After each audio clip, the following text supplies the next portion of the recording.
complain about ang sweet. Dahil dalawang buy one, free one ang na-avail namin, 280 pesos lang yan lahat. Irish chocolate yan eh. Mait-pait. Sarap. 20 pieces na lang daw yung sticker. Makukuha mo lang yung free stickers kapag in-order mo siya online. Para kaming nag-download ng app. Para meron kaming buy one, free one. Kasi isa lang yung sticker na ibibigay nila per transaction. Kailangan siyang bayaran through online, Gcash or PayMaya. Nice Australian chocolate.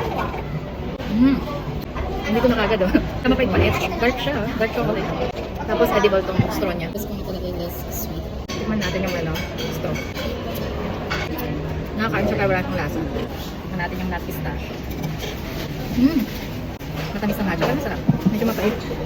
May halong mapait na matamis na hindi ko alam kung matcha ba o avocado na. Avocado na. Parang lasang avocado na pistachio naman yung lasa niya. Try natin yung iced sea salt matcha latte. Less sugar, less ice na. Sabi ko yung within 1 hour daw. Mas gusto ko to sa nut pistachio kasi hindi siya matamis. So, sakto lang. Hindi rin siya ganun kapatid. Kalasa niya yung iced pure matcha latte ng Starbucks. Pero mas light yung pagka-matcha niya. Masarap yung nasa ibabaw. Kaya halo mo siya. Masarap nito. Parang ito yung ulit-ulitin kong orderin. First time namin mag-try ng Zeus coffee. Love it. So, nagustuhan namin lahat. Ito yung magiging favorite ko. Sea salt matcha latte. Tsaka yung Australian iced chocolate. Thank you! Bye!